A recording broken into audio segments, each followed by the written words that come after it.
Hello students, आप सभी कैसे हैं। मैं वैभव एसडी के क्लासेस से। आज हम क्लास 12 इंडियन इकोनॉमिक्स के चैप्टर 4 पे हैं। चैप्टर 4 हमारी इस यूनिट का लास्ट चैप्टर है। चैप्टर का नाम क्या है? New economic policy 1991। ठीक है, इस चैप्टर में हम पढ़ने वाले हैं कि जो हमारी इकोनॉमी थी उसमें कई सारे नए रिफॉर्म्स आए। आप इसमें सीरीज़ देखोगे, जैसे हमारे चैप्टर 1 में हमने पढ़ा था, जो हमारे मतलब ब्रिटिशर्स थे वो क्या कर रहे थे, हमारी एग्रीकल्चर को बहुत ज़्यादा उन्होंने डिस्ट्रॉय कर दिया था, इंडस्ट्रीज़ को डिस्ट्रॉय कर दिया था एंड किसको, ट्रेड को डिस्ट्रॉय कर दिया था। सेकंड चैप्टर में हमने पढ़ा कि हमारे यहाँ कैपिटल्स कितनी तरीके की होती है, हमारी जो इकोनॉमिक्स थी वो कितनी तरीके की होती है। फिर हमने पढ़ा कि हम उसके लिए कई सारे रिफॉर्म्स लाए जो ब्रिटिशर्स ने हमारे यहाँ स्टैग्नेशन ग्रोथ लाए थे। अब हमने उससे सुधार करने के लिए क्या कर रहे थे, हमने कई सारे रिफॉर्म्स लाए थे। अब उस रिफॉर्म से हमने पढ़ा था वो कब तक के लिए थे, 1950 से लेकर 1990 तक, मतलब 40 साल तक के लिए हमने वो प्लान्स बनाए थे। अब जो हमने 40 साल तक के लिए प्लान्स बनाए थे, अब उसमें हमें कई सारी कमियां दिखी थी। उसकी वजह से हम 1991 में तो हम क्या लाए थे, एक न्यू इकोनॉमिक पॉलिसी लाए थे, मतलब हम नए रिफॉर्म्स लाए थे उन्हें चेंज करके। चलिए चलते, हमारे चैप्टर का नाम है economic reform since 1991, new economic policy. सबसे पहले हम जान देंगे हम इस चैप्टर में क्या क्या पढ़ने वाले हैं। सबसे पहले हम पढ़ेंगे मीनिंग ऑफ इकोनॉमिक रिफॉर्म्स। सबसे पहले यही जानना जरूरी है कि इकोनॉमिक रिफॉर्म्स होता क्या है। सेकंड, फिर हम उसके एलिमेंट्स पढ़ेंगे कि न्यू इकोनॉमिक पॉलिसीज़ में क्या क्या पॉलिसीज़ आई। थर्ड, हम पढ़ेंगे फिर अप्राइजल ऑफ एलपीजी पॉलिसीज़। अब जो हमारी इंडस्ट्री थी उन पर क्या इफेक्ट पड़ा उसका। जो ये हमारा चैप्टर होगा ये हमारे 3 पार्ट्स में कवर होगा। अब फर्स्ट पार्ट में हम देखते हैं क्या होगा। फर्स्ट पार्ट में हम पढ़ेंगे कि मीनिंग ऑफ इकोनॉमिक रिफॉर्म्स। सबसे पहले यही जान लेते हैं कि इकोनॉमिक रिफॉर्म्स होते क्या हैं। ठीक है,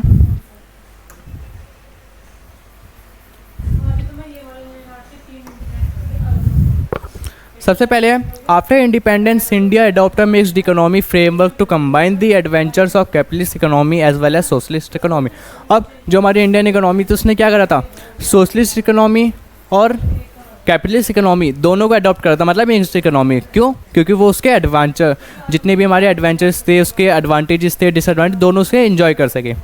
second, however over the years towards controlling and regulating the economy started hampering the process of growth and development in the efficient management of the economy ultimately lead to the adoption of new economic policy unfolding a series of economic reforms। अब हमारी economy में जो हमने measures लिए थे, जो हम socialist economy capitalist economy दोनों के एडवांटेजेस तो लिए थे, बट अब जैसे जैसे हम ग्रोथ करते गए हमने उसमें कई सारे स्टेबलाइजेशंस देखे, मतलब कई सारे हमने उसमें पेस ऑफ ग्रोथ देखे, मतलब जिस हिसाब से हमें ग्रोथ में बढ़ना चाहिए था हम बढ़ नहीं रहे थे।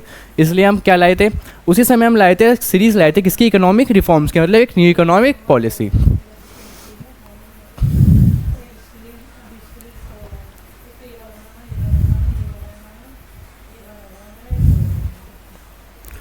अब सबसे पहले जानते हैं economic reforms refers to a set of economic policy directed to accelerate pace of growth and development. अब इकोनॉमिक रिफॉर्म्स होते क्या हैं, ये एक ऐसी सेट ऑफ पॉलिसीज़ होती हैं जो हमारी मदद करती हैं किसको, ग्रोथ और डेवलपमेंट को बढ़ाने में।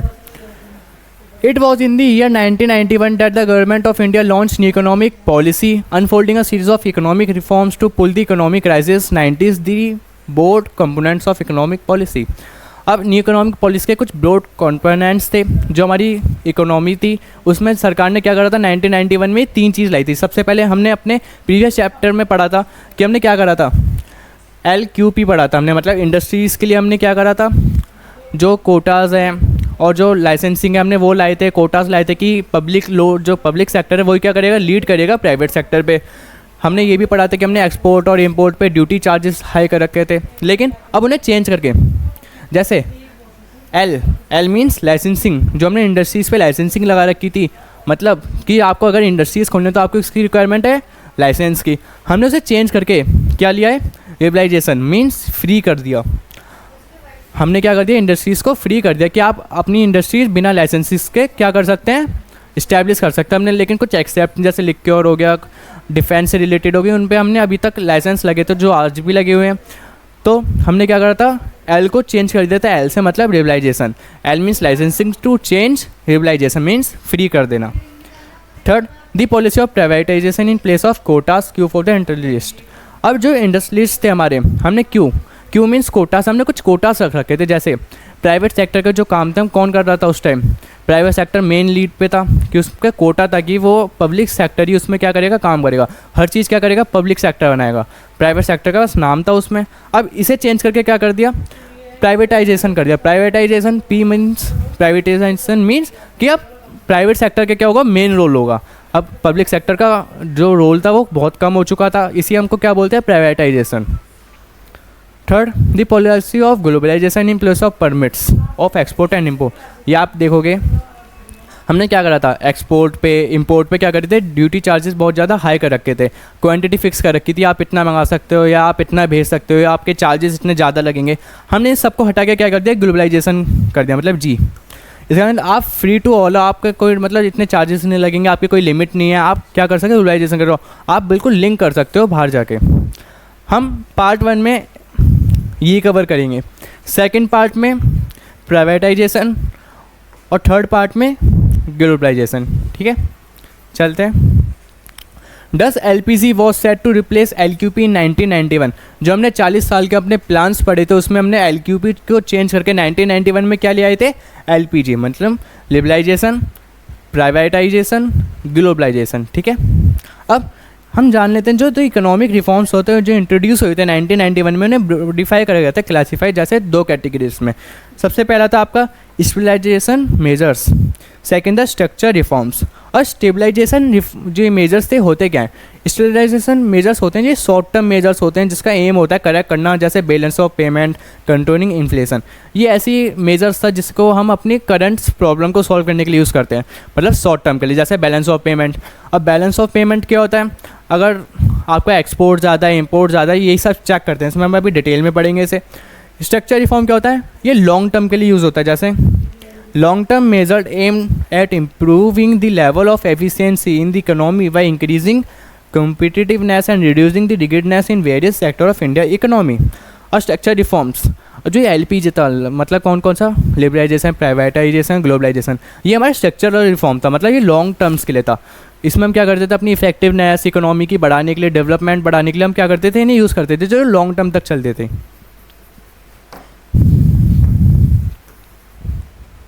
अब ये जानते हैं हमें इन चीज़ों की ज़रूरत ही क्यों पड़ी इकोनॉमिक पॉलिसी की। अब आप देखोगे to manage the economic crisis, हमारा कुछ इकोनॉमिक क्राइसिस आए थे बहुत ज़्यादा 1991 में, उसे ही सॉल्व करने के लिए इंडिया ने अप्रोच करा किसको, international bank of reconstitution and development, मतलब IBRD। इन्होंने इंटरनेशनल बैंक को रिकॉग्नाइज करा कि आप हमारी मदद करें। पॉपुलरली नोन है जिसे हम क्या भी बोलते हैं, वर्ल्ड बैंक बोलते हैं, इंटरनेशनल मॉनेटरी फंड IMF। ठीक है, and receive 7 billion as loan. हमने क्या लिया, 7 बिलियन का क्या लिया, लोन लिया।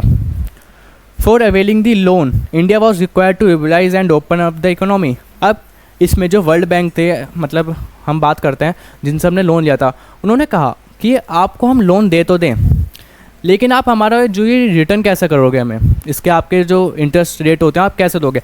आपने तो अपनी इकोनॉमी बंद करके रखी है, आप अपनी जो स्मॉल स्केल इंडस्ट्रीज़ थी उन्हें बचाने के लिए आप क्या कर रहे हो, ग्लोबलाइजेशन जैसे मीन्स हो गया कि आप उन्हें एक्सपोर्ट नहीं करने दे रहे, जैसे इंपोर्ट नहीं करने दे रहे किसी को, आप पे फॉरेन एक्सचेंज रिजर्व इतना कम बचा, आप हमारा रिटर्न कैसे करोगे।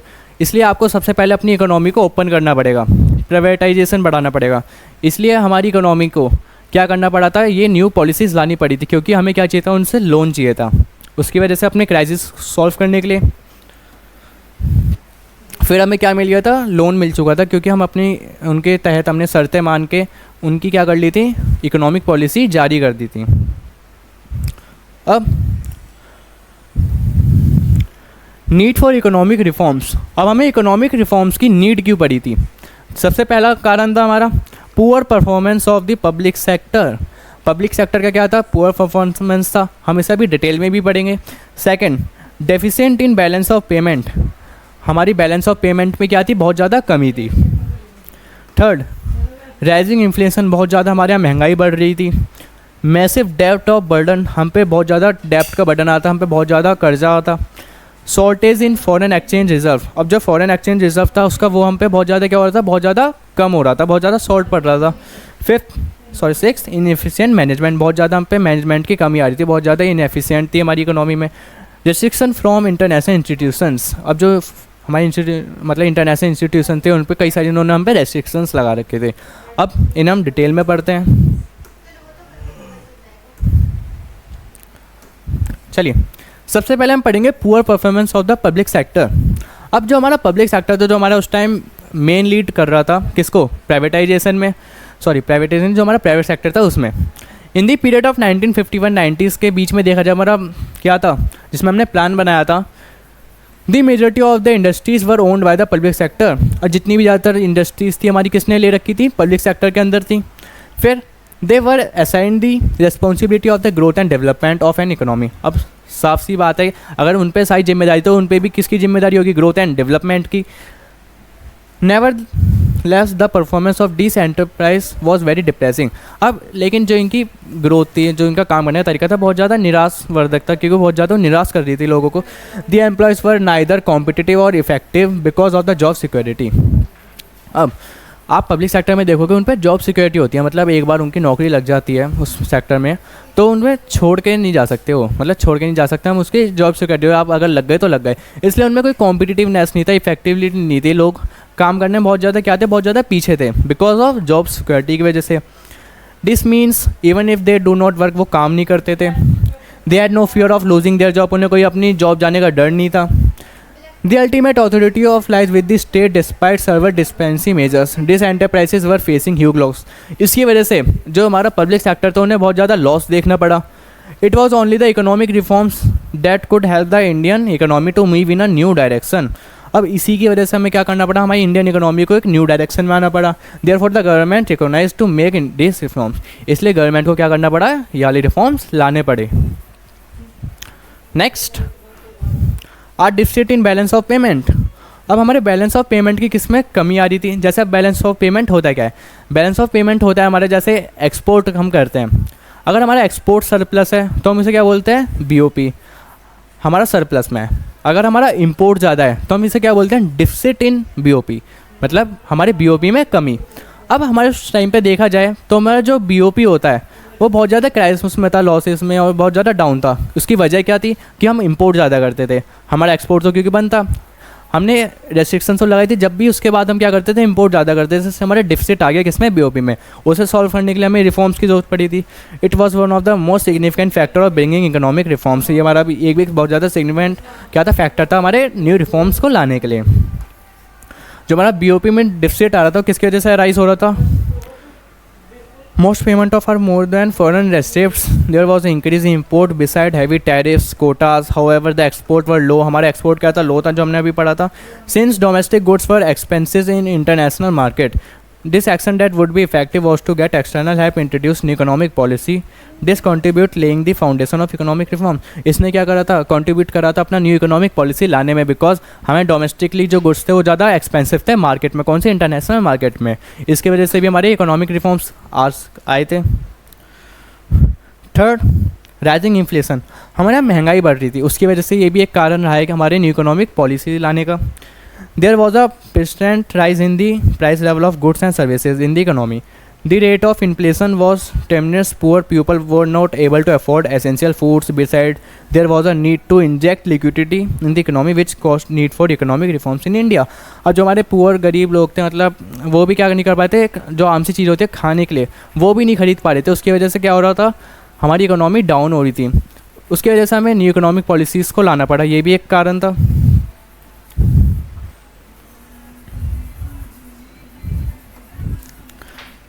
फोर्थ क्या है हमारा, मैसिव डेब्ट बर्टन, मतलब हम पे कर्जा बहुत ज़्यादा था, ये भी हमारा एक बहुत मेन कारण था। Government expenditure on development activities was more than its revenue from taxation.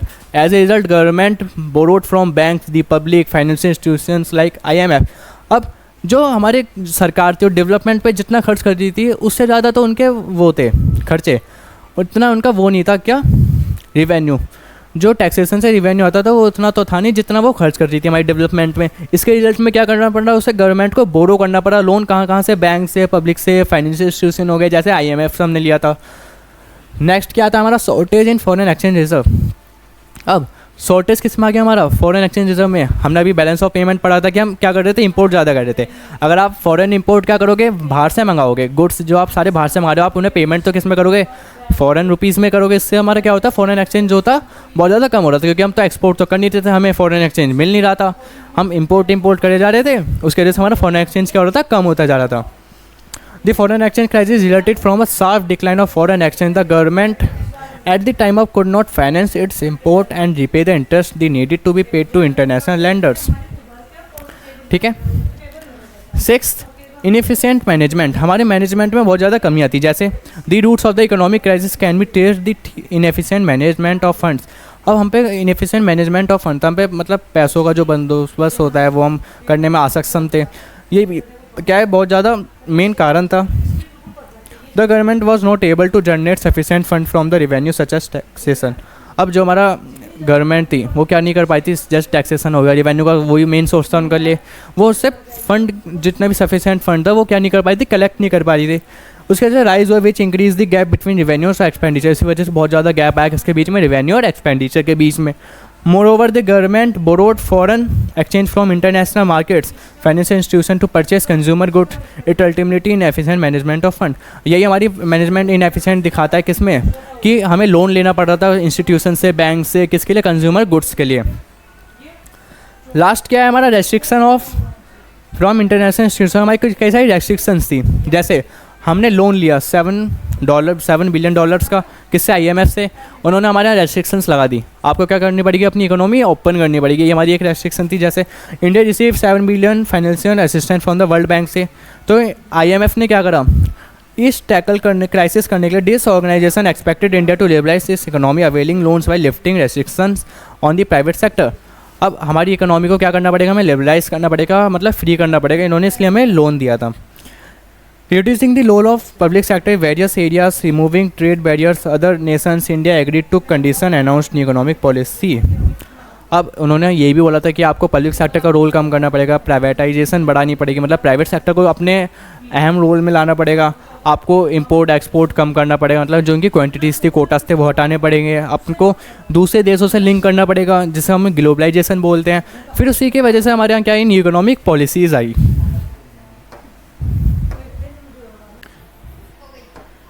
चलिए चलते हैं हम अपने नेक्स्ट टॉपिक पे, क्या है, elements of new economic policies. अब हमारी न्यू इकोनॉमिक पॉलिसी में जौन से एलिमेंट्स आए थे हम उनके बारे में पढ़ेंगे। Liberalisation, privatisation, globalisation are the main elements of the new economic policy.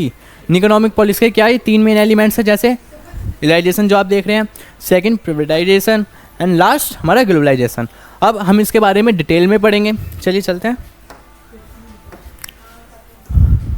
हम जानते हैं सबसे पहले कि लिबरलाइजेशन क्या होता है। अब जो हमने सारी रेस्ट्रिक्शंस लगाई थी, हमने लाइसेंसिंग इंडस्ट्रीज़ के लगाई थी कि आप यहाँ पे लाइसेंस चाहिए आपको हर इंडस्ट्रीज़ के लिए।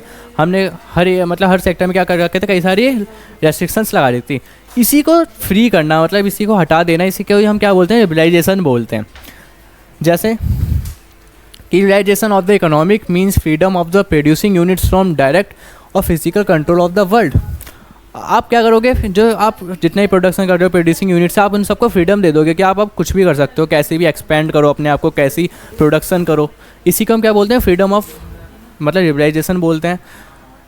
सबसे पहले देखते हैं, prior to 1991 government had impose several types of control on private enterprises in the domestic economy. This include industrial licensing system, price control, financial control, import licence from foreign exchange control, restriction on investment of big houses etcetera. अब 1991 में देखा जाए, उससे पहले जो हमारी क्या थी गवर्नमेंट थी, उन्होंने इम्पोज कर रखे थे कई तरीके के कंट्रोल्स। जैसे फर्स्ट हमारा एंटरप्राइज डोमेस्टिक इकोनॉमी में इंक्लूडेड है इंडस्ट्रियल लाइसेंसिंग सिस्टम, हमने क्या लगा रखा था वहाँ पे। सेकंड हमने प्राइस कंट्रोल लगा रखा था, फाइनेंशियल कंट्रोल्स थे गुड्स पे कि आप इतने गुड्स मंगा सकते हो, बस इतनी लिमिट से आपकी इतनी प्रोड्यूस कर सकते हो। इम्पोर्ट लाइसेंस लगा रखा था हमने फॉरेन एक्सचेंज पे कि आप इम्पोर्ट नहीं कर सकते, खाली आप एक्सपोर्ट कर सकते हो। आपने इम्पोर्ट बिल्कुल बंद कर रखा था। उसके वजह से हमारी फॉरेन एक्सचेंज तो वो कभी बढ़ ही नहीं रहा था, वो एक जगह रुक गया था। ठीक है। Second, it was experience by the government that several shortcomings has emerge in the economy on the amount of this control. अब हमारी जो गवर्नमेंट थी वो क्या कर रही थी, एक्सपीरियंस कर रही थी कि हमें किसकी ज़रूरत है, इंडस्ट्रीज़ को फ्री करने की ज़रूरत है। बिकॉज इससे हमें पेस ऑफ ग्रोथ था, जो हमारी ग्रोथ होने के चांसेस थी वो इनसे हो नहीं पा रही थी, इसलिए हम लिबरलाइजेशन लाए, जिससे हमारी जो प्राइवेट इन्वेस्टमेंट्स है वो आगे बढ़ सकें, जो प्राइवेट सेक्टर है वो खुद आके कह सके कि हम अब अपनी इंडस्ट्रीज़ बनाएंगे, हमारे एक पुश मिल सके हमें इन्वेस्टमेंट में, ठीक है। This control had given rise to corruption, undue delays inefficiency. उन कंट्रोल्स की वजह से हमारे क्या हो रहा था, करप्शन बढ़ रहा था, डिलेज हो रहा था, काम में बहुत ज़्यादा देरी हो रही थी, उसकी वजह से इनएफिशिएंसी पैदा हो रही थी। Fourth, growth rate of GDP had fallen sharply, high cost of economic system rather than a low cost of competitive economic system came into being. जो हमारी ग्रोथ रेट थी, हमने पढ़ा था कि अभी जीडीपी जो हमारी थी वो क्या हो रही थी, बहुत ज़्यादा कम हो रही थी, जिस हिसाब से हमारी बढ़नी चाहिए थी उस हिसाब से नहीं हो रही थी। उसकी वजह से हमें क्या करना पड़ा, हमें न्यू इकोनॉमिक पॉलिसी लानी पड़ी, लिबरलाइजेशन करना पड़ा। जो हमारी low cost of competitive economic system होता है उसके रेदर देन हमारे क्या था, हाई कॉस्ट ऑफ इकोनॉमी थी, ठीक है।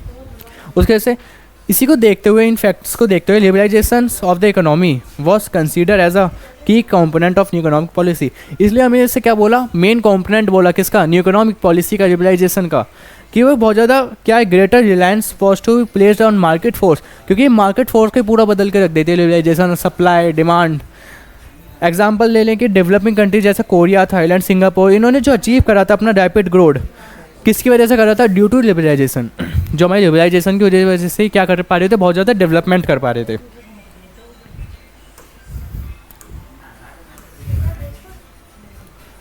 अब हम पढ़ेंगे जो इकोनॉमिक रिफॉर्म्स था अंडर लिबरलाइजेशन के अंदर। एक जो लिबरलाइजेशन है उसके अंदर कौन कौन से रिफॉर्म्स आए वो जानते हैं। सबसे पहला हमारा क्या था, इंडस्ट्रियल सेक्टर रिफॉर्म। हम किसके बारे में पढ़ने वाले हैं, इंडस्ट्रियल सेक्टर रिफॉर्म। जो हमारी इंडस्ट्री थी जिसमें लाइसेंसिंग हमने रेस्ट्रिक्शन कर रहा था, उसमें क्या क्या रिफॉर्म्स आए। Liberalisation virtually implied deregulation of industrial sector of the economy, following observation highlighted how it happened. ये कैसे हुआ, और उन्हें डीरेगुलेशन करा इंडस्ट्रीज को, मतलब उन्हें दोबारा अस्तित्व में लाए उनके जैसे। फर्स्ट क्या करके, एबोलिशन ऑफ इंडस्ट्रियल लाइसेंसिंग। हमने क्या कर दिया, इंडस्ट्रियल लाइसेंस को एबोलिशन कर दिया, मतलब आप अपनी इंडस्ट्रीज आप बिना लाइसेंस के बना सकते हैं, लेकिन कुछ छोड़ के इंडस्ट्रीज। जैसे इन जुलाई 1991 a new industrial policy was announced. It abolished the requirement of licensing except of the following 5 industries, जैसे liquor, cigarette, defense equipments, industrial explosive, dangerous chemicals। इन्हें छोड़ के आपको लाइसेंस की जरूरत नहीं है। आपको अगर इंडस्ट्री कोई इस्टेब्लिश करनी है तो आप कर सकते हो, लेकिन इंडस्ट्रीज़ को छोड़ के इनमें भी अभी क्या है, अभी भी आपको लाइसेंसिंग की ज़रूरत पड़ती है। Second, contradiction of public sector. अब पब्लिक सेक्टर का हमने क्या कर दिया, रोल को कम करने की जरूरत है, हमने क्या कर दिया, बहुत ज़्यादा स्लो कर दिया, मतलब स्मॉल कर दिया था। Under the new industrial policy number of industry reserve जो हमारे पब्लिक सेक्टर के लिए वो रिड्यूस टू फ्रॉम 70 to 8। अब हमने ये भी पढ़ा था कि पब्लिक सेक्टर में जो इंडस्ट्री रिजर्व थी पहले 17, उसे क्या कर दिया, 8 कर दिया। मतलब अब पब्लिक सेक्टर का जो रोल था मेन, उसे कम करके प्राइवेट सेक्टर को बढ़ावा दिया गया। 2010 से 11 के बीच में the number of these industries were reduce merely 3 including, जैसे एटॉमिक एनर्जी, रेलवेज, डिफेंस। अब 2010 से 11 के बीच में ये 3 ही इंडस्ट्री रिजर्व रह गई थी बस पब्लिक सेक्टर के लिए। Second, dereservation of production area. हमने प्रोडक्शन जो हमारा एरिया था, कैपेसिटी थी, उसे डी रिजर्व करा। जैसे many production area which earlier result for small scale industries were dereserve forced market for allowed to determine resources rather than the directive policy of the government. हमने इसमें देखा जो हमने small scale industries के लिए good reserve कर रखी थी कि वही उसे क्या कर सकते हैं, प्रोड्यूस कर सकते हैं, उसे डी रिजर्व करा। क्या वो उसे प्राइवेट सेक्टर भी बना सकता है, कोई दिक्कत नहीं है। आपको अगर कॉम्पिटिट करना है तो उससे अच्छे से कॉम्पीट करें, नहीं तो आप उस मार्केट से अलग हो जाए। एक्सपेंशन ऑफ प्रोडक्शन कैपेसिटी, अपनी आप प्रोडक्शन कैपेसिटी बढ़ा दी। जैसे अर्लियर प्रोडक्शन कैपेसिटी लिंक किससे थी, लाइसेंसिंग कॉन्सेंट्रेट था, मतलब आपको लाइसेंस चाहिए था, आपको लिमिट्स थी, आपको इतना प्रोडक्शन नहीं करना। What to produce, how much to produce was now a matter of producer choice demanding market condition. अब ये प्रोड्यूसर के हाथ में था कि आप क्या बनाएंगे, कितना बनाएंगे, मार्केट फोर्स को देखते हुए। अब उनके फ्री था बिल्कुल ये। Fifth, freedom to import capital goods, import goods. अब आप क्या कर सकते हो, इंपोर्ट कर सकते हो कोई भी कैपिटल गुड्स। जैसे आपको मशीन्स मंगानी है, हैवी मशीनरीज होती हैं, ट्रैक्टर हो गया, जो भी कुछ भी आपकी हैवी मशीन हो सकती है, वो आप क्या कर सकते हो, इंपोर्ट कर सकते हो आप फ्रीली। मतलब उसके लिए आपको पहले कुछ लाइसेंस लेने पड़ते थे, अब उसके आपको कोई ज़रूरत नहीं है। Dereservation also implied freedom of the industries to import capital goods with a view upgrading the technology. आप अपनी, क्योंकि टेक्नोलॉजी अपग्रेड होगी इससे। परमिशन थी आपको, was no longer required to government to enter into international agreement of the import of technology. Import of technology और agreement बनाया जाता है, उसमें गवर्नमेंट को कोई हस्तक्षेप करने की कोई ज़रूरत ही नहीं थी। कि आप फ्रीडम, आपको फ्रीडम थी कि आप क्या कर सकते हो, खुद इंटरनेशनली गुड्स मंगा सकते हो। क्या होनी चाहिए, कैपिटल गुड्स।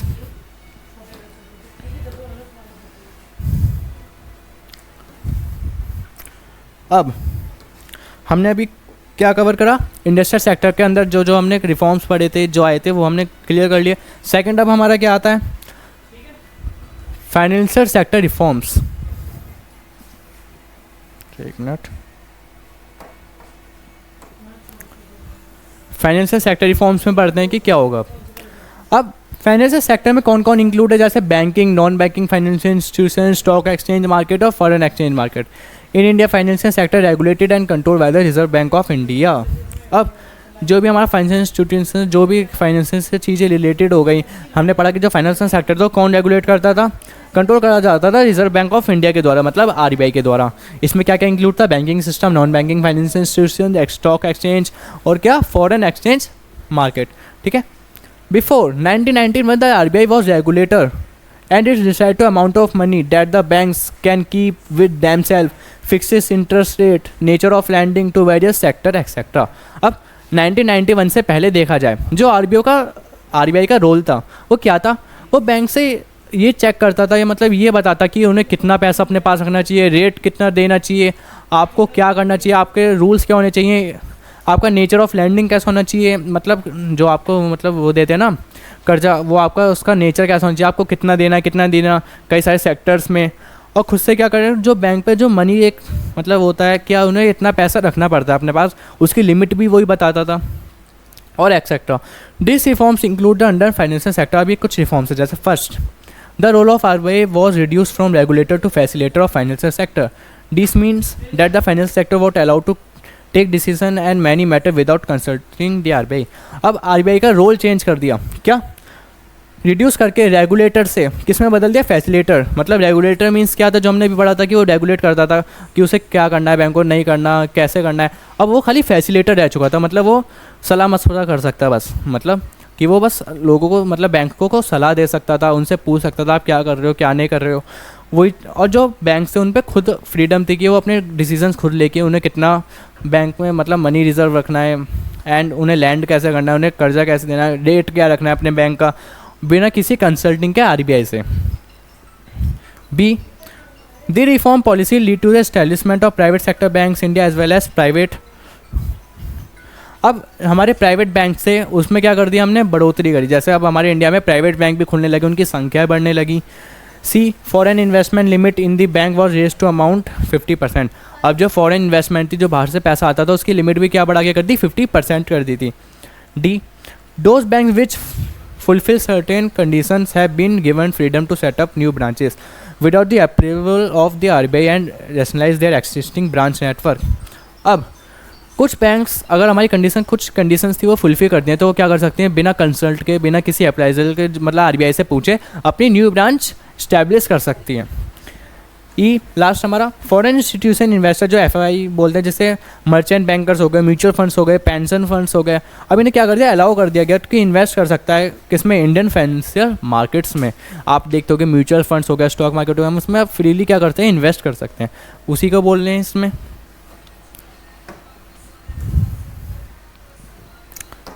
नेक्स्ट, अब हम बात करते हैं टैक्स रिफॉर्म्स और फिस्कल पॉलिसी रिफॉर्म्स के बारे में।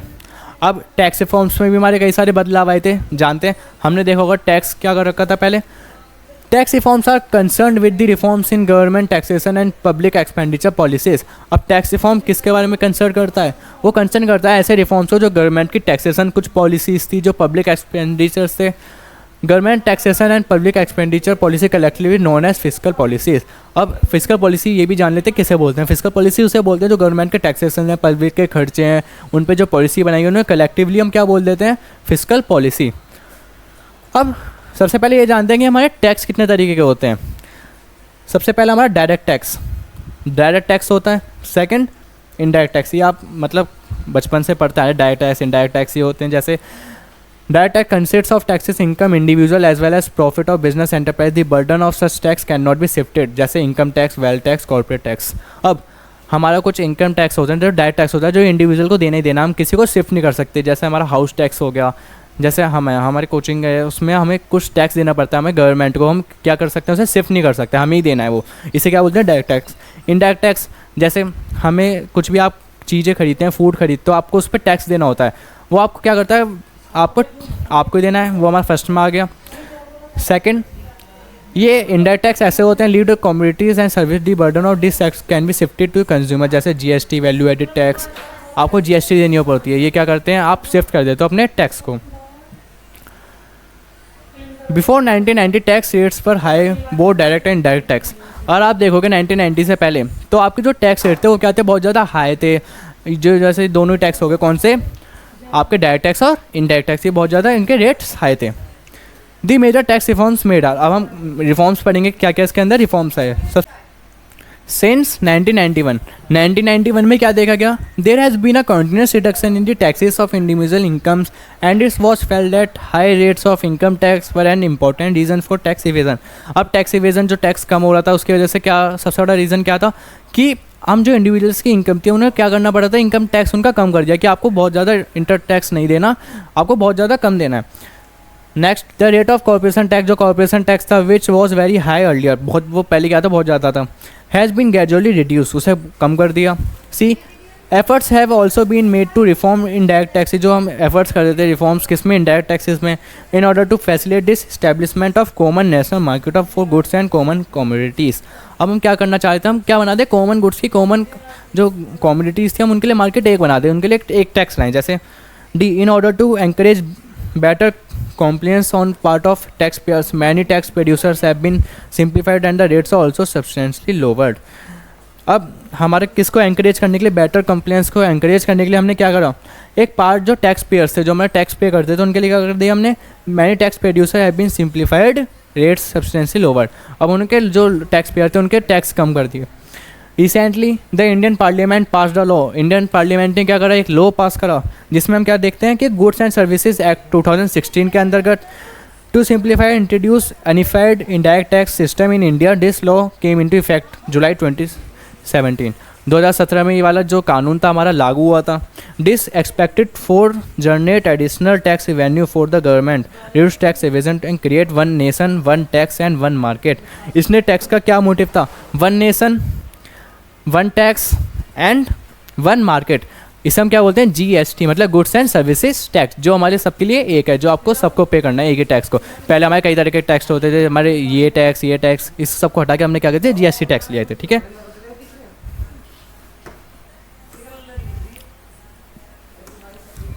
अब फॉरेन एक्सचेंज रिफॉर्म्स, अब हम क्या लाए थे, फॉरेन एक्सचेंज रिफॉर्म्स लाए थे। इसमें देखते हैं सबसे पहले इन्हें हम क्या बोलते हैं, एक्सटर्नल रिफॉर्म्स ही बोलते हैं। Like before 1991 fix exchange rate system was followed by the RBI. RBI के द्वारा क्या निभाया जाता है, मतलब क्या फॉलो करा जाता था, एक fix exchange rate system follow करा जाता था। जैसे दिस मेजर हमारे कुछ रिफॉर्म्स आए किसके अंदर, फॉरेन एक्सचेंज मार्केट के अंदर। सबसे पहला क्या था, in 1991 as an immediate measure to resolve the balance of payment crisis, the rupee was devalued against foreign currencies। अब हमारी जो फॉरेन करेंसीज उसके लिए हमने क्या कर दिया, अपनी करेंसी को डिवैल्यूएट कर दिया। अब सर आप कहोगे कि डिवैल्यूएट का मतलब क्या होता है। अब डिवैल्यूएट को जानने के लिए हम देखते हैं, हाँ आपने अगर चैप्टर पढ़ा कौन सा, फॉरेन एक्सचेंज, तो आपने उसमें दो शब्द पढ़े होंगे, कौन से, डेप्रिसिएशन एंड दो, एक नेक्स्ट क्या है हमारा, डिवैल्यूएशन।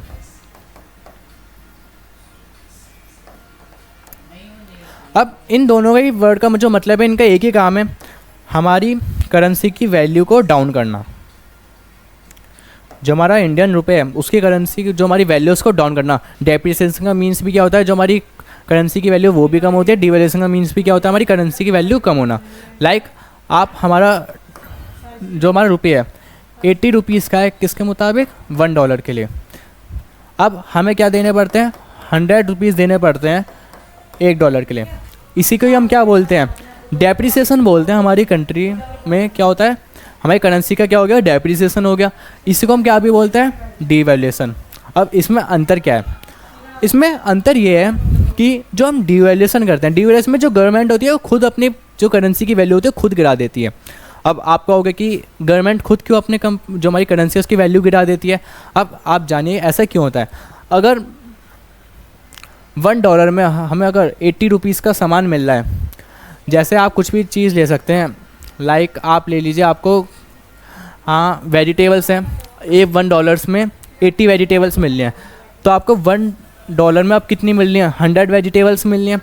इसका आपका क्या हुआ, जो आप फ़ॉरेन में जो लोग रह रहे हैं वो आपका क्या करेंगे, गुड्स ज़्यादा खरीदेंगे। उसकी वजह से क्या होगा, फॉरेन एक्सचेंज हम पे क्या आएगा, उनकी करेंसी ज़्यादा आएगी। हमने पढ़ा था अभी हम पे पहले से इंडिया में क्या चल रहा था, फॉरेन एक्सचेंज का क्राइसिस चल रहा था कि हम पे बहुत ज़्यादा कम था। इससे क्या होगा, हम पे फॉरेन एक्सचेंज की जो लिमिट थी, मतलब जो हमारे यहाँ वो करेंसी की क्या है डिमांड है, वो क्या होगी, बढ़ेगी। फॉरेन एक्सचेंज हम पे ज़्यादा आएगा, इसलिए जो करेंसी हमारी क्या होती थी, डिवेलेट होती थी। गवर्नमेंट खुद डिवेलेशन करती थी अपनी करेंसी का, जिससे हमारे यहाँ फॉरेन एक्सचेंज बढ़ सके। Devaluation refers to reduction in the value of domestic currency with respect to foreign currency. This led to increase information between foreign exchange by making export cheaper and more competitive. हम अपने export क्या कर दिया, cheaper कर दिया, क्योंकि आप सस्ते में ले सकते हो, इससे हम अपनी फॉरेन करेंसी हमें दे सकते हो। सेकंड क्या था, it also lead to freeing the determination of rupee value in the foreign exchange market from government control. Now market determine exchange rate based on the demand and supply of foreign exchange.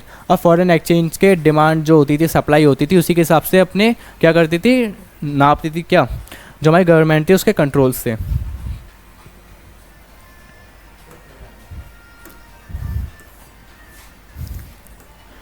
अब हमारा क्या है, fourth, trade and investment policy reforms. अब हमारी trade and investment policy reforms में देखते हैं क्या हुआ।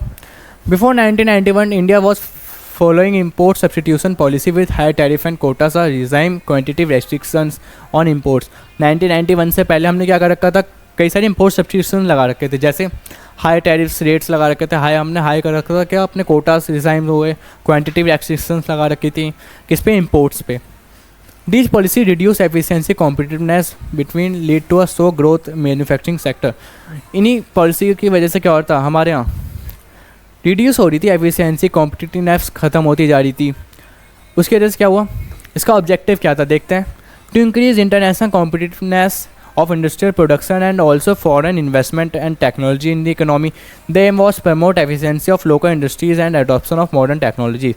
इसका मेन ऑब्जेक्टिव ही क्या था कि कॉम्पिटिटिवनेस ज़्यादा बढ़े, इससे इंटरनेशनल कॉम्पिटिटिवनेस बढ़ेगी। जो हमारे इंडियन मतलब जो प्रोड्यूसर्स हैं उनमें न्यू टेक्नोलॉजी लेने का क्या आएगा, प्रोत्साहन मिलेगा उन्हें। इसके अंदर अब देखते हैं इंपॉर्टेंट ट्रेड इन्वेस्टमेंट में कौन कौन से रिफॉर्म्स थे। First, dismantling of quantitative restriction quotas on import and export. किसको हटाया गया, क्वांटिटिव रेस्ट्रिक्शंस को हटाया गया कि आप ऐसा कुछ नहीं था कि आपको इतने ही गुड्स मंगाने, इतने ही गुड्स इंपोर्ट करने, एक्सपोर्ट इतने करने। आप फ्री हो तो वो मतलब फ्रीडम है आपको कि आप क्या कर सकते हो, कितने भी गुड्स मंगा सकते हो, कितने भी आप यहाँ से भेज सकते हो। Quantitative restriction on imports, manufactured consumer goods, agriculture products were also fully removed from April 2001। अब रेस्ट्रिक्शन थी जो हमारी इंपोर्ट्स पे किसकी, मैन्युफैक्चर कंज्यूम गुड्स की, एग्रीकल्चर प्रोडक्ट्स की, वो हटा दी गई थी कब, हमारे 2001 अप्रैल को। रिडक्शन टैरिफ रेट्स, अब हमने क्या कर रखे थे, टैरिफ रेट्स बढ़ा रखे थे, मतलब बहुत ज़्यादा हाई चार्जेस से इंपोर्ट, अगर आप कुछ भी इंपोर्ट कराते हो आपको टैक्स बहुत ज़्यादा देना है, वो भी हमने क्या कर दिया, बहुत ज़्यादा कम कर दिया था। जैसे एक्सपोर्ट ड्यूटीज़ थी वो रिमूव कर दी, इंक्रीज़ कर दिया हमने। क्या, competitive position of Indian goods in the international market and import duties have also been reduce. हमने कर दिया एक्सपोर्ट ड्यूटी कम कर दी, उसकी वजह से क्या हुआ, हम अपनी कॉम्पिटिटिवनेस ज़्यादा बढ़ा सकते हैं अपनी फॉरेन मार्केट में। और इंपोर्ट ड्यूटी भी हमने क्या कर दी, कम कर दी, जिससे हमारा इंपोर्ट ज़्यादा होने लगा। Third, removal of licensing producer for imports. हमने क्या कर दिया, लाइसेंसिंग जो प्रोड्यूसर्स को चाहिए होती थी वो भी हमने इंपोर्ट के लिए हटा दिया, क्योंकि अगर आपको कोई भी गुड इंपोर्ट करना है तो आपको कोई लाइसेंस चाहिए होता था, वो भी हमने क्या कर दिया, हटा दिया। अब आप फ्रीली मंगा सकते हो अपने जो भी कोई भी गुड्स हैं। Import licensing was abolished except in case of hazardous environmentally sensitive industries. अब जो हमारी कौन सी इंडस्ट्री है, हार्डियस इंडस्ट्री जो थोड़े मैन्युफैक्चर करती है, चाहे एक्सप्लोसिव हो गया, सेंसिटिव इंडस्ट्रीज़ हो गई जो हमारे एनवायरनमेंट से रिलेटेड हो गई, जैसे कई सारे केमिकल्स होते हैं, लेकिन उनको अभी भी लाइसेंसिंग मतलब चाहिए इंपोर्ट करने के लिए गुड्स को, ठीक है।